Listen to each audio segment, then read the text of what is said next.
Bonjour frères et sœurs. Vous m'entendez bien ? Ah, ça y est, je m'entends, ça y est. Soyez les bienvenus pour ceux qui seraient là pour les premières fois. Ce matin, donc, c'est moi qui vous apporte la parole. Mais avant d'aller plus loin, je voudrais juste prendre un instant pour remercier mon Dieu pour ce qu'il a mis sur mon cœur et ce que je voudrais vous apporter, parce que c'est quelque chose de particulier qui n'est pas forcément évident à apporter. Mais je voudrais vraiment que le Seigneur nous conduise dans ce moment-là et qu'il nous remplisse de sa grâce. Seigneur, ce matin, tu vois ce temps particulier que tu as mis devant nous. Merci pour cette grâce que tu nous fais de pouvoir nous rassembler dans ce lieu, Seigneur, mais surtout parce que nous sommes ton Église, nous sommes tes enfants. Et Seigneur, ce matin, je veux pouvoir apporter ce que tu as mis sur mon cœur de manière libre, mais aussi de manière convaincante, parce que c'est toi qui l'as déposé sur mon cœur. Alors Seigneur, bénis mes frères et sœurs, encourage-les, fortifie-les, que ça puisse être un message qui leur fasse du bien. Alors sois loué, sois béni pour ce que tu fais, mon Père. Amen. Donc comme je vous disais, c'est un message qui est peut-être pas forcément évident pour moi ce matin à porter, parce que c'est un message que je qualifierais d'exhortation. Et le temps d'exhortation, parfois, ça permet de reprendre un peu. Parfois, c'est un peu difficile à porter parce qu'on se dit, tiens, je me sens touché dans mon âme, dans mon cœur, et peut-être que Seigneur, tu veux me dire quelque chose de particulier pour que je fasse attention à quelque chose. Et donc c'est pour ça que ce message ce matin, il me semble un peu difficile pour moi à vous apporter, mais je veux vraiment faire confiance en Dieu, parce que si je l'ai eu sur le cœur, c'est pas pour rien, c'est que le Seigneur l'a mis sur mon cœur. Donc je veux vraiment lui faire confiance. Et donc ce matin, le message que je voudrais vous apporter s'appelle « Appeler pour servir ». Appeler à servir. Parce que c'est quelque chose qui résonne en mon cœur depuis longtemps, mais c'était pas le bon moment pour l'apporter. Et là, vraiment, il y a des choses qui sont passées dernièrement qui m'ont incité, vraiment, que le Seigneur a mis sur mon cœur et dans ma vie pour vous apporter ce passage. Mais pour l'illustrer, je voudrais d'abord vous raconter une histoire. Une histoire très simple. Alors, je ne sais pas si elle est vraie, cette histoire, mais je trouve qu'elle illustre bien le propos. C'est l'exemple des bâtisseurs de cathédrales. Oui, on va chercher un petit peu loin. Et en fait, imaginons que nous avons une cathédrale qui est en train d'être construite, et donc il y a des ouvriers sur ce chantier. Imaginons que quelqu'un veuille visiter ce chantier pour voir un peu comment ça se passe, découvrir comment les choses se passent et qui sont ceux qui bâtissent cette cathédrale. Et donc cet homme visite le chantier, puis rencontre un premier ouvrier et il lui pose la question « Qu'est-ce que tu fais ?» Question simple. Et celui-ci lui répond peut-être un peu agacé, mécontent. « Bref, je taille une pierre, tout simplement. » Simple. Il poursuit son chemin, rencontre un deuxième ouvrier à qui il demande la même chose. « Qu'est-ce que tu fais sur ce chantier ?» Et celui-ci lui répond « je gagne ma vie. » Très bien. Poursuit sa visite et rencontre enfin un troisième ouvrier. Et il lui pose la même question. Mais il y a une petite particularité, c'est que celui-ci a l'air de travailler avec joie. Et donc il lui demande « Tu fais quoi sur ce chantier ?» Et lui lève la tête, sourit, et lui dit « Je construis une cathédrale pour la gloire de Dieu. » Et là, je trouve que c'est assez significatif finalement de ce que peut être le travail pour le Seigneur. Parce que quand on regarde un peu ce que faisaient tous les trois, si on regarde un peu maintenant, les trois, qu'est-ce qu'ils faisaient ? Ils bâtissaient une cathédrale. Ils avaient le même objectif, mais ils n'avaient pas la même vision du service. Et en fait, quand on regarde le premier ouvrier, qu'est-ce qu'il faisait ? Lui, son objectif, c'était quoi ? Accomplir une tâche. Il y avait quelque chose à faire, je le fais. Point. Puis, le deuxième, lui, il y voyait quoi ? Un salaire à gagner. C'est vrai que c'est aussi une chose qui se passait. Et surtout le troisième. Le troisième, lui, il avait compris la vision. Parce qu'il il travaillait pour la gloire de Dieu. Et c'est ce que je veux, vers le genre de choses vers lequel je veux qu'on aille ce matin. C'est pourquoi on sert. Quel est notre objectif dans notre service? Et c'est là où ça m'amène à ce point, je vous disais, un peu délicat ce matin. Qu'est-ce qu'il en est aujourd'hui? Parce que je vous parle d'une histoire qui peut-être a été vraie, peut-être pas, je ne sais pas. Mais qu'est-ce qu'il en est aujourd'hui? Et quand j'ai cherché pour préparer ce message, j'ai pu lire, voir certaines études, certaines recherches qui montrent que dans les milieux chrétiens évangéliques, donc quelque chose qui nous concerne vraiment, on se rend compte qu'il y a à peu près 30% des chrétiens qui servent régulièrement dans leur église. Ça veut dire qu'il y a à peu près 2 chrétiens sur 3 qui ne sont pas au service complètement engagés dans le Seigneur. Et ça montre l'écart qu'il peut y avoir entre le désir de servir, parce que très honnêtement, je pense que tout le monde a le désir de servir le Seigneur d'une manière ou d'une autre, et le passage à l'action. Et peut-être qu'on peut se poser la question, peut-être que tu te demandes, pourquoi est-ce que je dois servir? Quel est l'objectif? Est-ce que c'est vraiment important? Est-ce que c'est vraiment obligatoire? Est-ce que c'est vraiment quelque chose qui va changer? Est-ce que ça va changer quelque chose dans ma vie? Est-ce que ça va changer quelque chose dans la vie des autres? Est-ce que ça va changer quelque chose au niveau de l'Église? Alors oui, le service dans l'Église, ce n'est pas une obligation qui est imposée par les hommes. Le service, ce n'est pas une simple activité religieuse. Servir, en fait, c'est une réponse d'amour à notre Dieu. Et la parole de Dieu est très claire. Vous pouvez lire la parole en long, en large, en travers, et vous verrez ce que dit la parole, c'est que servir, alors là, le sujet de ce matin, c'est servir dans l'Église, mais pas seulement, c'est un privilège. C'est une mission, et c'est une source de bénédiction que Dieu nous donne. Et en fait, tout ça qui m'amène au texte de ce matin, parce qu'évidemment, je veux me fonder sur la parole de Dieu. Et le texte de ce matin, qui a été vraiment le point de départ de cette prédication, on le trouve dans 1 Pierre chapitre 4, verset 10. Il a été une puissance, quand je l'ai lu, ça m'a impacté. Tout le monde le connaît, ce verset, mais je voudrais vraiment qu'on prenne le temps de le relire. Pierre nous dit, comme de bons dispensateurs des diverses grâces de Dieu, que chacun de vous mette au service des autres le don qu'il a reçu. Et ça m'a impacté. Vraiment, je me suis dit, là, il y a quelque chose. Il y a plusieurs points dans ce verset qui sont significatifs de ce que peut être, de ce que doit être notre vie pour Dieu. Alors maintenant qu'on a un peu posé le décor, j'aimerais qu'on essaie de comprendre pourquoi c'est important de servir, notamment dans l'Église. D'ailleurs, je vous rappelle que l'Église a été instituée par Jésus. Et quand Jésus a institué l'Église, il nous a demandé d'être des membres de celle-ci. Il en a parlé, il a donné l'exemple de la vigne, en disant qu'il était le cep et nous les sarments, qu'on était attachés à lui. Paul d'ailleurs a repris ces images, notamment en insistant sur le fait que nous étions tous le corps de Christ. Et donc si on est tous le corps de Christ, c'est qu'on est tous un membre du corps de Christ. Et ça, il évoque très bien dans 1 Corinthiens chapitre 12. Il nous rappelle que nous sommes tous interdépendants les uns des autres. Que s'il y en a un qui ne fonctionne pas, ça peut impacter les autres. Et surtout, bien évidemment, qu'on est rattaché à notre bien-aimé Sauveur. Que c'est Jésus notre tête pensante. Que c'est lui qui nous amène à travailler ensemble.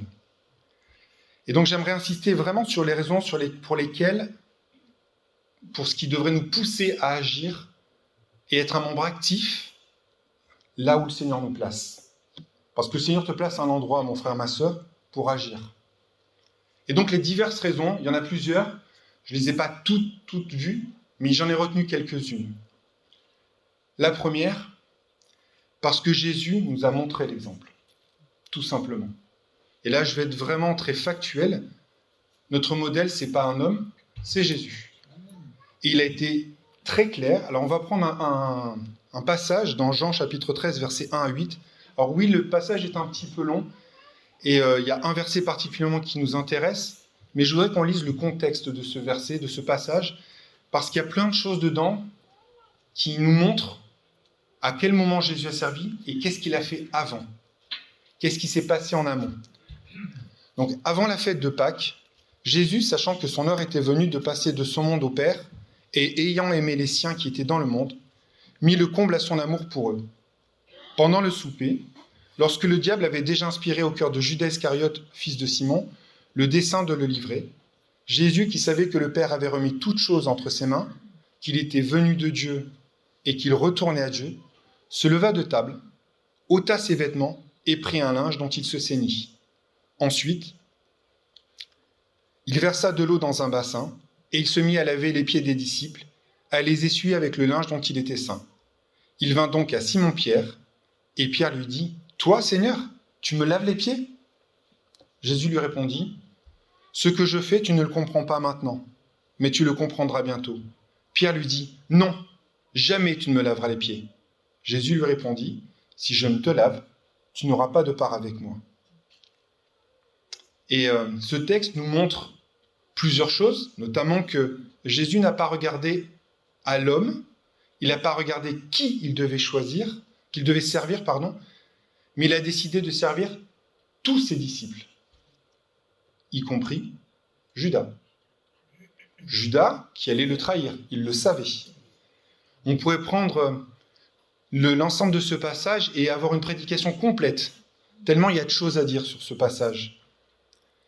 Parce que quand Jésus nous montre l'exemple qu'il est allé jusqu'à s'abaisser pour servir ses disciples, en accomplissant une tâche qui habituellement était plutôt dévolue à un serviteur qu'on mettait en bas de l'échelle, un serviteur qui était le plus petit, le plus faible, celui qui avait le moins d'importance, Jésus s'est abaissé à ce niveau-là.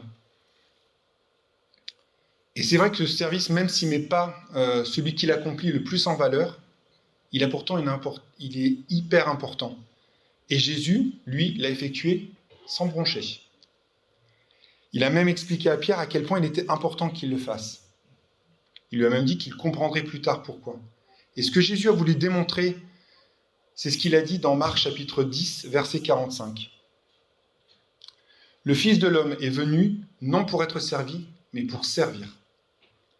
Donc si le Seigneur a servi, comment pourrions-nous refuser de servir? Servir, c'est pas se mettre dans une position inférieure. Servir, c'est rechercher à ressembler à Jésus. Servir, c'est prendre une position identique à Christ. C'est se dire, voilà, mon maître, c'est Jésus.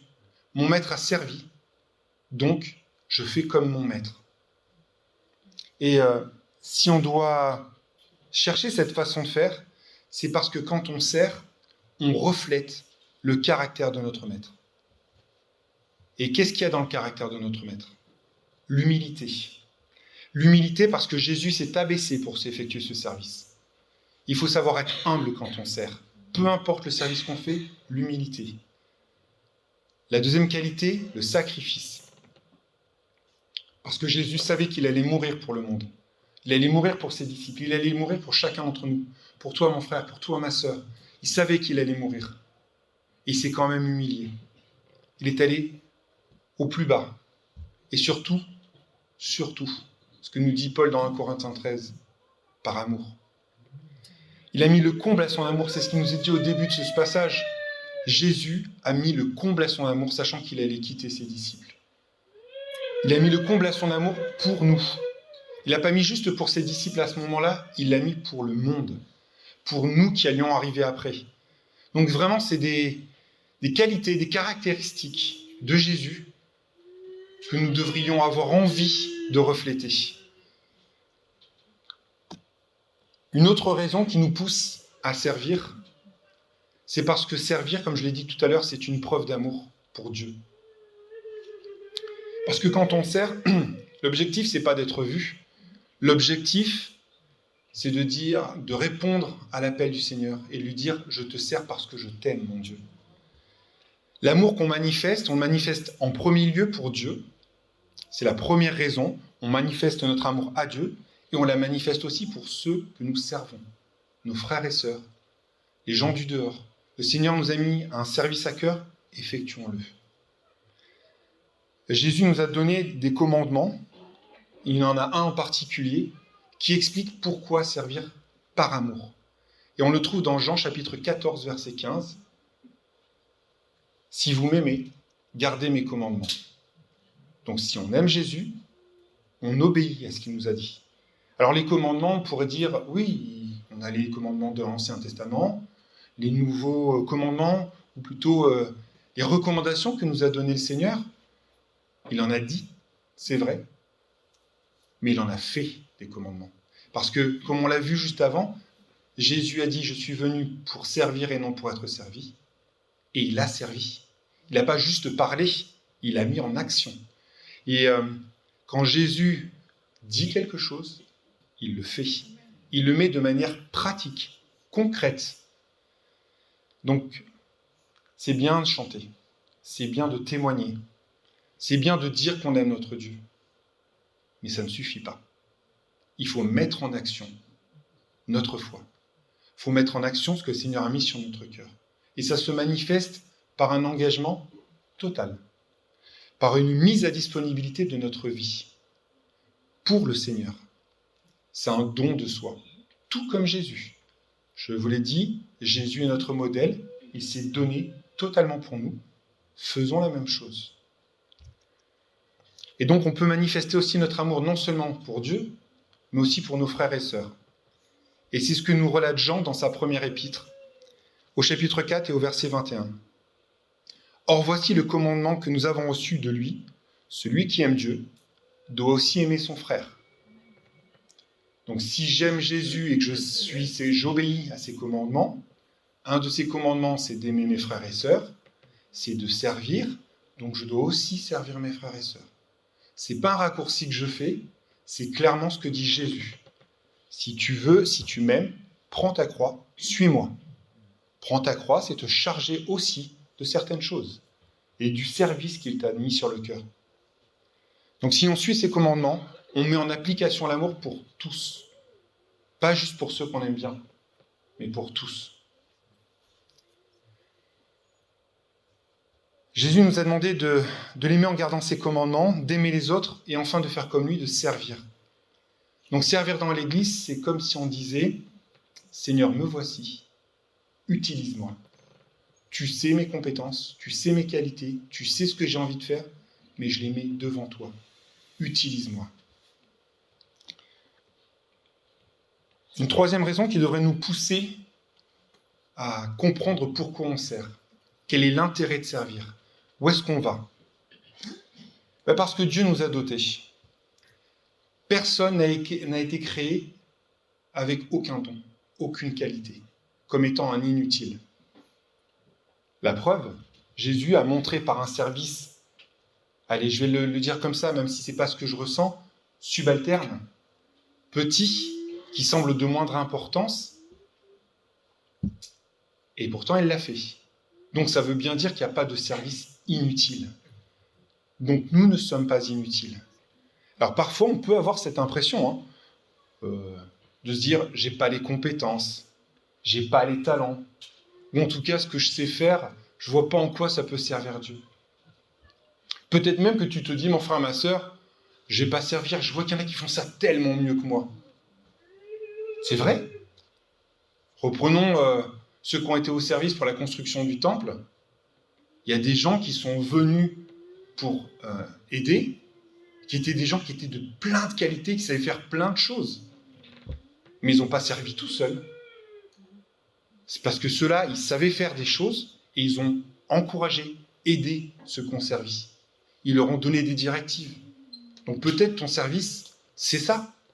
Je ne sais pas, mais il faut se dire que des fois, c'est se mettre à disposition de ceux qui ont des capacités, des qualités. Quand on prend, je reprends l'exemple du chantier de tout à l'heure, vous avez un conducteur de travaux, c'est bien, hein, il sait ce qu'il faut faire, dans quel ordre, comment on doit le faire, mais si ce conducteur de travaux, il n'a pas d'ouvrier, construire la maison, ça va lui prendre non pas 3 ou 4 mois, mais plutôt 30 ou 40 ans. Tout seul, c'est difficile, forcément. Donc, on n'a pas de service qui est insignifiant. Il faut savoir se mettre à disposition. Parce que si on reste dans l'état d'esprit de dire que mon service ne sert à rien, que je n'ai pas les capacités, que je n'ai pas les qualités, je ne fais pas confiance en Dieu. Parce que, comme je vous l'ai dit, c'est Dieu qui nous a dotés. C'est lui qui a choisi de nous donner des capacités, des talents, et de ne pas nous en donner d'autres. Il n'a pas donné toutes les capacités, tous les talents à tout le monde. On n'est pas tous appelés pour la même chose. Et en plus, ce qui est formidable avec le Seigneur, c'est que non seulement il nous a équipés, mais en plus, il nous a donné des envies de servir. Parce que tu peux avoir envie de faire un service, mais si tu n'es pas compétent pour le faire, c'est sûr que ça pose problème. Mais le Seigneur, parce qu'il se tient compte de nous, il nous équipe et il nous donne l'envie de le faire. Et donc ça va ensemble. Les talents particuliers que le Seigneur nous donne, c'est pour les mettre au service. En fait, il n'a pas décidé de faire de nous des clones. Il n'a pas décidé qu'on fasse tous la même chose. Si tout le monde était appelé à servir à la louange, ça poserait quelques petits soucis. Tout le monde est appelé à servir au groupe de louange. Tout le monde. Ça fait beaucoup de monde ici, pas beaucoup de monde là. Et l'église, qui c'est qui la nettoie? Qui c'est qui s'occupe de la banque alimentaire? Qui c'est qui s'occupe du GIB? Et j'en ai dit que 3, mais on pourra ajouter la rencontre. Qu'est-ce que j'oublie d'autres, tellement? Cité libre, les travaux. Donc, si on cherche tous à faire le même service, on va être un peu en difficulté face aux immenses défis qui sont devant nous. Parce que l'Église est là pour servir. Et donc, il faut que chacun puisse travailler d'une manière ou d'une autre. Et comme je l'ai dit tout à l'heure, dans 1 Corinthiens 12, Paul explique que l'Église est un corps. Et quand il le dit, il parle de certains sont les mains, d'autres les pieds, d'autres les yeux. Ça veut bien dire qu'on est tous différents. On n'a pas tous le même objectif de service. Ce qui montre que chacun de nous, même en n'ayant pas la même fonction, n'a pas la même utilité dans l'Église, au sens je ne fais pas la même chose que les autres, ça n'empêche que je reste utile à mon Dieu. Ça ne veut pas dire non plus que parce qu'il y a des services différents, il y a une hiérarchie dans les services. Il n'y a pas une hiérarchie dans le travail pour Dieu, mais il n'y a pas non plus une hiérarchie dans la façon dont le Seigneur voit les services que nous effectuons. Parce que c'est lui qui nous dote, et parce qu'il nous aime, il nous dote en fonction de certaines choses. Pourquoi? Je ne sais pas, mais c'est le Seigneur qui sait. Je vais reprendre la parabole des talents que tout le monde connaît. Le maître, quand il est revenu, je vais parler des 2 premiers serviteurs. Il y en a un qui a eu 5 talents, et l'autre qui en avait eu 2. Celui qui en a eu 5 a doublé en ayant 5 talents de plus. Celui qui en avait 2 en a eu 2 de plus. Et quand le maître est arrivé, qu'il a repris chacun de ses serviteurs pour voir un peu ce qu'ils avaient fait, est-ce que celui qui a eu 5 talents, il lui a dit « Toi, t'es un champion. Toi, t'es un bon. J'ai bien fait de te faire confiance. J'ai bien fait de miser sur toi. Je savais que tu arriverais à ce résultat-là. Toi, t'es un super top. » Puis au deuxième, il lui a dit « Bon, c'est bien. C'était pas mal ce que tu as fait. Mais comme je savais que tu étais moins bon, j'étais un peu moins misé sur toi. Tu as fait moins que ton collègue. » Est-ce que le maître a dit ça? Non. Quelle a été la réponse du maître? C'est bien, bon et fidèle serviteur. Tu as été fidèle en peu de choses. Je te confierai beaucoup. Entre dans la joie de ton maître. Donc en fait, chacun des deux a travaillé d'une manière différente, et pourtant ils ont été récompensés de la même manière. Donc on est bien clair, quel que soit le service que tu as dans l'Église, ou que tu veux mettre en place dans l'Église, le Seigneur te remerciera de la même manière. Il n'y a pas de petit ou de grand service, il y a le service pour Dieu. Ça veut donc dire que chaque membre est indispensable. Tu as un don, tu as un talent, tu as une capacité, et si tu ne l'utilises pas pour le Seigneur, il manque quelque chose dans le corps de Christ. Si tu es une main, voilà, Elle est là, hein, la main. À quoi elle sert, là? À rien. Alors moi, j'ai ma main droite, ça va, j'aurais pu le faire avec la main gauche, je suis droitier, mais si je le faisais avec ma main gauche, voilà, il me reste ma main gauche, je suis un peu malhabile de la main gauche, je commence à vouloir faire des choses, il va manquer quelque chose. Donc je ne sais pas quelle est ta place dans le corps de Christ. Est-ce que tu es une main? Est-ce que tu es un pied? Est-ce que tu es un œil? Est-ce que tu es un poumon? J'en sais rien, moi. Je sais juste que le Seigneur veut t'utiliser. Donc si tu ne sers pas, il va manquer quelque chose. Tu vas handicaper le corps de Christ si tu ne sers pas. Alors le Seigneur trouvera des moyens de se servir et de faire avancer son œuvre. Mais tu ne seras pas au bénéfice de sa grâce. Une autre raison de servir, c'est parce que servir, ça fait grandir. Ça fait grandir spirituellement. Et si tu veux vraiment grandir spirituellement, il faut t'engager, mon frère, ma sœur. Et dans Éphésiens chapitre 4, Paul nous parle justement du service. Il nous dit, dans les premiers versets, il explique que à chacun a été donné selon la mesure de la grâce de Dieu. Différents services. Donc chacun a été doté par le Seigneur en fonction de la grâce de Dieu. Le Seigneur t'a donné des capacités. C'est pas moi qui le dis, c'est Paul. Et il dit pourquoi? À quoi ça sert? On a tous le même objectif, comme pour ceux qui bâtissaient la cathédrale.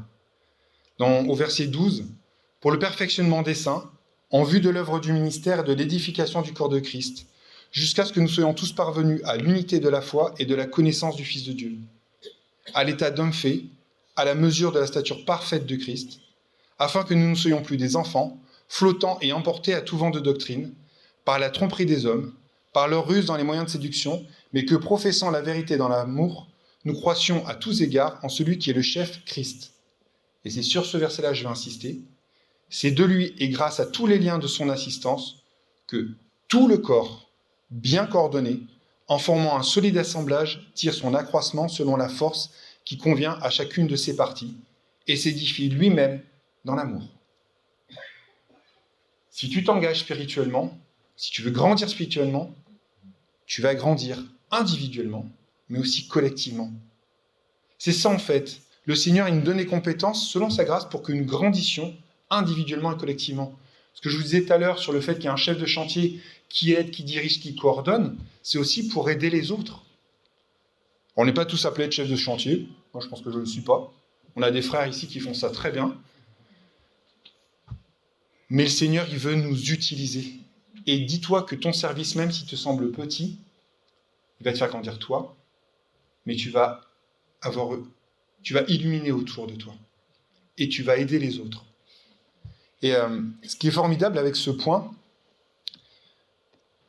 ce qui est formidable avec ce point pour le service pour Dieu, c'est que plus je vais chercher à servir, plus je vais être mature spirituellement. Je vais aider les autres à grandir et ça va me permettre de développer des qualités pour moi déjà. Et ces qualités, lesquelles sont-elles?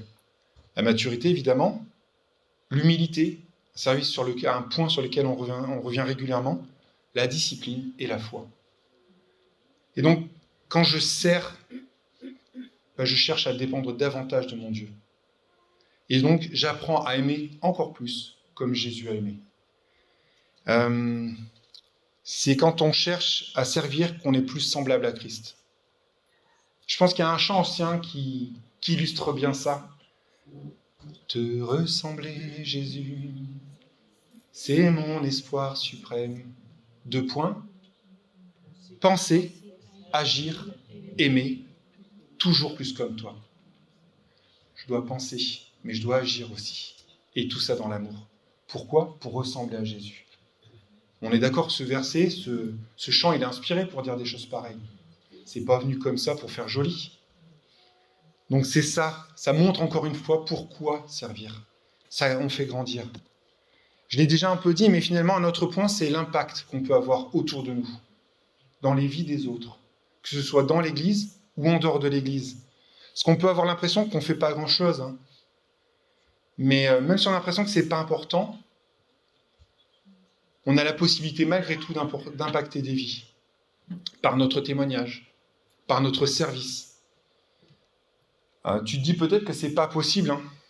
que mon service, il compte pas tant que ça. Mais finalement, mon témoignage, c'est pas seulement ce que je dis, c'est ce que je fais. Et notre témoignage, il est bien souvent regardé avant d'être écouté. Notre témoignage, comme vous le disiez, il passe par le service. Et je voudrais vraiment insister sur cette notion de service dans 1 Corinthiens chapitre 12, verset 7. Or à chacun, la manifestation de l'Esprit est donnée pour l'utilité commune. Et si on reprend l'exemple de Jésus, qui a servi avec un service qui semblait donc de faible importance, à quoi servait ce service à l'époque ? Parce que dans toutes les maisons, normalement, quand on avait des convives, il y avait quelqu'un qui était mis à disposition pour laver les pieds. Pourquoi on lavait les pieds ? Parce qu'à l'époque, ils n'avaient pas ce genre de chaussures. Ils avaient des sandales, et que les routes n'étaient pas forcément pavées, qu'il n'y avait pas du goudron, et donc ils marchaient dans la terre. Donc on arrive chez notre hôte avec les pieds bien sales. Donc on peut en mettre de partout, mais en plus, passer une soirée à table avec des amis, avec les pieds qui sont sales et qui, très honnêtement, après 2 heures de marche, voilà, est-ce que vraiment c'est se sentir accueilli ? Non. Et donc ce serviteur, il se mettait à genoux, il lavait les pieds. Et c'était une bonne façon de montrer qu'on accueillait notre hôte. C'était lui montrer du respect, c'était lui montrer de l'amour. Donc, dis-toi que quel que soit le service que tu peux faire, il y a un impact. Un simple sourire à l'accueil peut encourager quelqu'un qui est découragé. Un chant peut toucher un cœur. Une prière peut changer une destinée. Alors peut-être que tu te dis, changer une destinée, tu vas un peu fort, Samuel. Peut-être. Comment on peut changer une destinée par une prière ? Alors il y a d'abord le fait qu'on prie, tout simplement.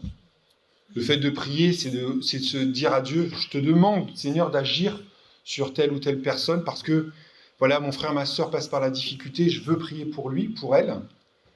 Mais aussi parce que quand on prie, à haute voix dans l'église, par exemple, ça peut encourager un frère, une sœur. Se dire, en fait, j'entends quelqu'un qui prie pour ma situation. Ou alors, les mots qu'il a dit, ça me fait du bien, ça m'encourage. Donc, quand on cherche à appliquer ce que le Seigneur met dans nos vies, dans nos cœurs, on peut faire changer les choses. On peut impacter. Donc, tu peux être un encouragement par ta louange au sein de l'Église. Tu peux être un encouragement par ton service à l'accueil. Tu peux être un encouragement à la banque alimentaire, au gîte, à la rencontre. Le Seigneur veut se servir de toi. Et le Seigneur utilise des serviteurs qui sont ordinaires pour des résultats extraordinaires. Tu sais pas toi ce que le Seigneur, qui observe ton service, mais Dieu, lui, le voit. Le Seigneur voit ce que tu fais. Et il va l'utiliser. Parfois tu te sens maladroit, parfois tu te sens un peu à côté, mais le Seigneur, lui, utilise même tes faiblesses, surtout tes faiblesses. Une autre raison, et ce sera ma dernière, parce que le Seigneur veut nous récompenser. Alors on ne court pas après la récompense, c'est pas pour ça qu'on doit servir, mais sachons que le Seigneur veut nous récompenser de notre service. Je vous ai parlé tout à l'heure dans Matthieu chapitre 25, verset 21, du fait que le maître avait dit à son retour, « C'est bien, bon et fidèle serviteur, entre dans la joie de ton maître. » Et donc, quel que soit le service, le Seigneur veut nous faire la même réponse, parce qu'il ne hiérarchise pas le travail qu'on fait pour lui.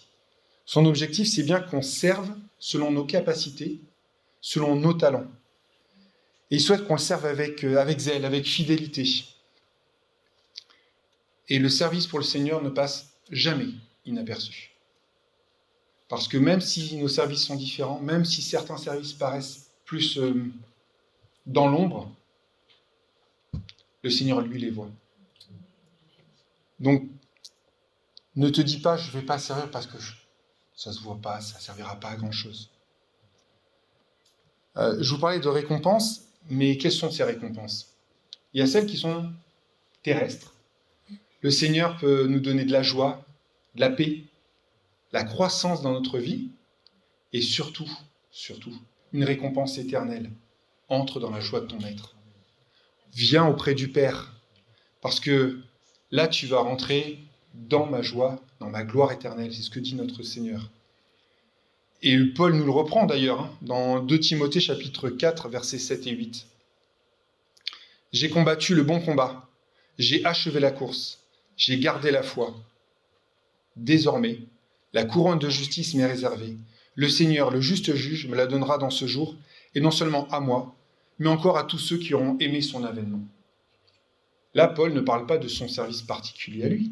Il n'a pas dit « parce que j'ai ouvert des églises, parce que j'ai participé à l'édification d'autres, parce que j'ai permis la conversion de certains. » Il n'a jamais dit tout ça.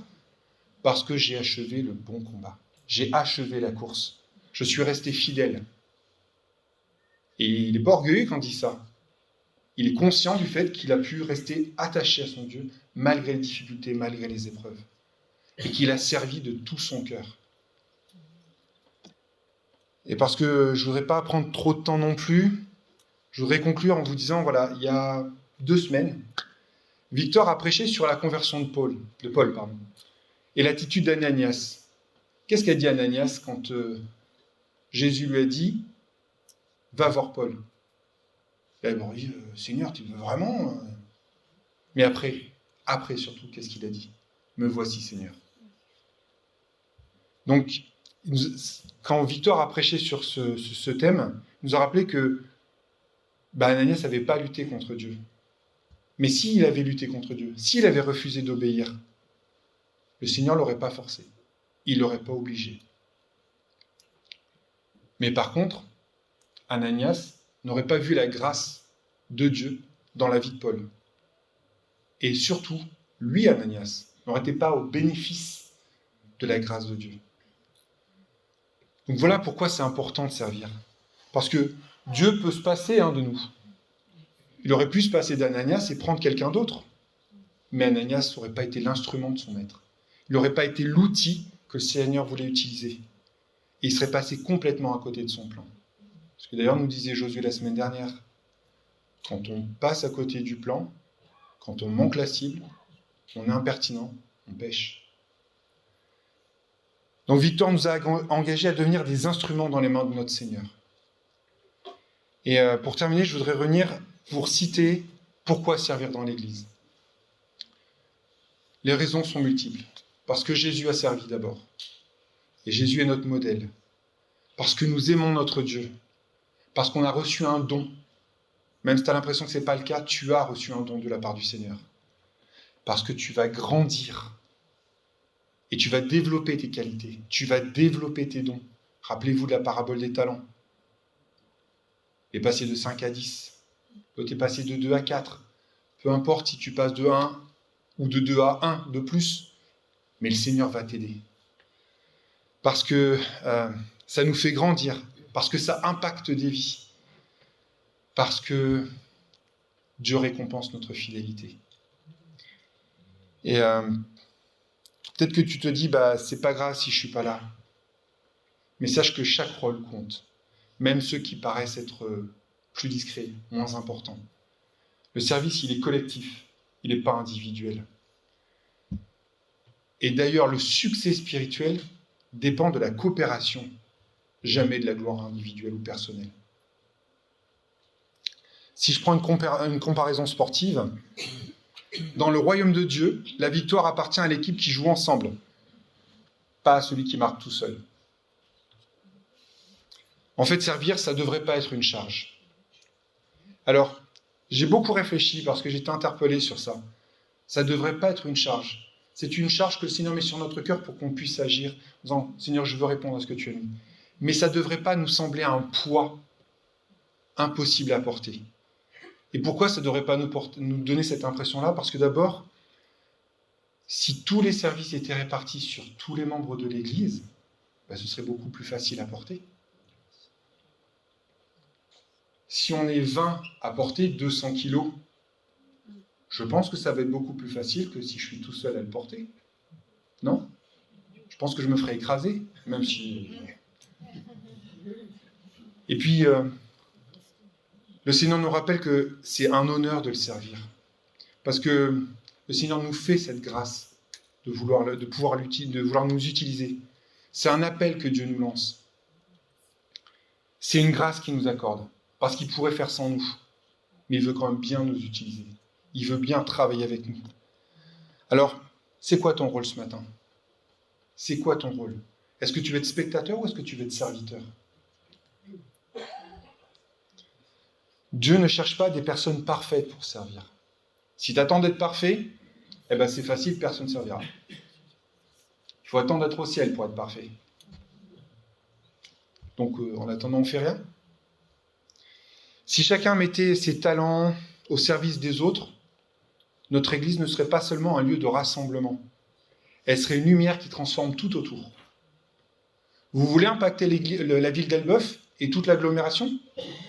Travaillez pour ça. Rappelons que servir, c'est se mettre au service de Dieu, parce que c'est lui qui va nous utiliser, qui va faire fructifier nos talents et nos capacités. Alors, te sens pas illégitime, te sens pas indigne.